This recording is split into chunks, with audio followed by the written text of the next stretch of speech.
उत्तर प्रदेश के अमरोहा जिले के हसनपुर क्षेत्र के पिपलौती कलान गांव में शनिवार रात राजमिस्त्री महराज की बेरहमी से हत्या कर दी गई। हमलावरों ने उसके हाथ पैर बांधकर गला रेता और 6 जगह से काटा। पुलिस जांच में सामने आया कि पत्नी रूही ने अपने प्रेमी के साथ मिलकर इस वारदात को अंजाम दिया। रूही का अपनी बहन के देवर से प्रेम प्रसंग था। मृतक के पिता ने बहू और 2 अज्ञात पर प्राथमिकी दर्ज कराई है। पुलिस ने रूही समेत 2 लोगों को हिरासत में लिया है। हसनपुर कोतवाली क्षेत्र के पिपलौती कलान गांव में शनिवार रात घर के टीन शेड में सो रहे राजमिस्त्री महराज उर्फ मिराज की हाथ पैर बांधकर धारदार हथियार से गला रेत कर हत्या कर दी गई। हमलावरों ने गला, दोनों हाथ, पैर और पेट समेत 6 जगह से धारदार हथियार से बेरहमी से काटा। घटना के समय उनकी पत्नी रूही और बच्चे भी पास ही सो रहे थे। पुलिस की जांच में सामने आया कि रूही ने ही अपने रिश्ते के देवर के साथ मिलकर पति की हत्या कराई है। मृतक के पिता ने बहू और 2 अज्ञात पर हत्या की प्राथमिकी दर्ज कराई है। पुलिस ने पत्नी समेत 2 लोगों को हिरासत में लेकर पूछताछ शुरू कर दी है। परिजनों के मुताबिक महराज उर्फ मिराज राजमिस्त्री थे। शनिवार रात वो अपनी पत्नी और बच्चों के साथ घर के टीन शेड में अलग अलग चारपाइयों पर सो रहे थे।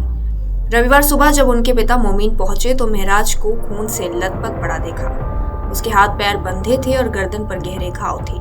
यह देख परिवार में चीख पुकार मच गई। मौके पर ग्रामीणों की भीड़ जुट गई। घटना की सूचना मिलते ही पुलिस मौके पर पहुंची और जांच पड़ताल शुरू कर दी। एसपी अमित कुमार आनंद ने भी घटनास्थल का मुआयना किया। फॉरेंसिक एक्सपर्ट की टीम ने साक्ष्य जुटाए।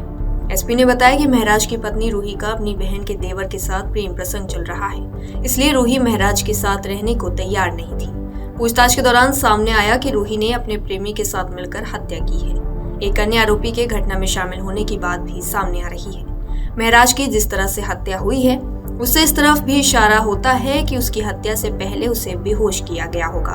किसी तरह से उसे नींद की गोली या अन्य कुछ ऐसी दवाई प्रयोग की गई होगी जिससे वह सोता ही रहा और आसानी से उसके हाथ पैर रस्सी से बांध दिए गए। इसके बाद उसे काट दिया गया। अपनों के खून के लिए हसनपुर क्षेत्र पहले से ही बदनाम है। बता दें, साल 2008 में गांव बावनखेड़ी में शबनम ने प्रेमी के साथ मिलकर माता पिता, भाई भाभी समेत 7 लोगों का कत्ल कर दिया था। इसके बाद अब फिर एक महिला ने अपने ही प्रेमी के साथ मिलकर पति को मौत के घाट उतार दिया। बता दें, मामले पर अमित कुमार आनंद एसपी ने क्या कहा। थाना हसनपुर क्षेत्रांतर्गत ग्राम पिपलौती कला में आज सुबह एक युवक उम्र 35 वर्ष नाम महराज की घर में धारदार हथियार से हत्या करने की सूचना प्राप्त हुई थी। मौके पे तत्काल पुलिस पहुंची। इसमें युवक के गले और हाथ पर कट मार्क्स हैं। इसके घर में ये और इसकी पत्नी और इसके 2 बच्चे रहते हैं। प्रकरण के संबंध में जांच की जा रही है। तहरीर प्राप्त कर इसमें मुकदमा पंजीकृत किया जा रहा है। राजमिस्त्री की उसकी पत्नी ने अपने प्रेमी के साथ मिलकर गला रेत कर हत्या कर दी है। पिता की तहरीर पर पत्नी समेत 3 लोगों पर प्राथमिकी दर्ज की गई है और उनसे पूछताछ जारी है। जल्द ही खुलासा किया जाएगा। क्षेत्र के गांव पिपलौती कला में राजमिस्त्री महराज उर्फ मिराज की हत्या के बाद ये बात सामने आई कि महराज का अपनी पत्नी से कई दिनों से विवाद चल रहा था। पत्नी ने अपने पति के साथ रहने से साफ इनकार कर दिया था।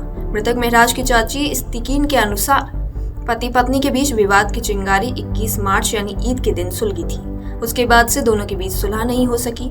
रूही अपने पति महराज के साथ रहने को कतई तैयार नहीं थी। आलम यह था कि पिछले 1 सप्ताह से घर में चूल्हा तक नहीं जल रहा था। रूही उसे खाना तक नहीं दे रही थी, जिस कारण महराज को मोहल्ले में अपने रिश्तेदारों और कुनबे के अन्य घरों में जाकर खाना खाना पड़ रहा था। महराज की मौत से 2 मासूमों के भविष्य भी मुश्किल में पड़ गए। बड़ा बेटा फरहान और छोटी बेटी अली अब पूरी तरह अनाथ जैसे हो गए हैं। पिता की हत्या हो चुकी है और मां पर ही कत्ल का संगीन आरोप है। गांव में चर्चा है कि आपसी कलह ने हंसते खेलते परिवार को उजाड़ दिया। मृतक महराज की पत्नी रूही का एक तरफ जहां अपने ही पति से विवाद चल रहा था, तो दूसरी तरफ उसके गांव के ही एक रिश्तेदार से गहरी दोस्ती थी। उससे प्रेम प्रसंग भी था।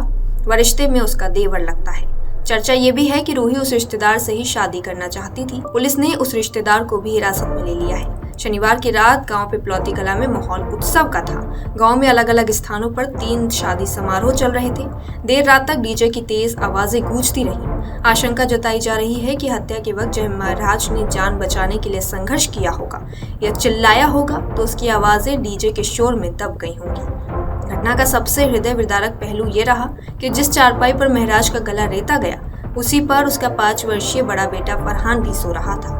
हत्या के दौरान पिता के खून के छींटे मासूम के कपड़ों पर भी पड़े। सुबह जब आग खुली तो बिस्तर खून से लथपथ था और पिता का शव उसके ही पास पड़ा था। मासूम फरहान इस मंजर को देखकर गहरी दहशत में है। अगर आप ये वीडियो YouTube पर देख रहे हैं तो हमारे चैनल को सब्सक्राइब करें और बेल आइकन को दबाना ना भूलें। अगर आप Facebook पर ये वीडियो देख रहे हैं तो हमारे पेज को लाइक करें।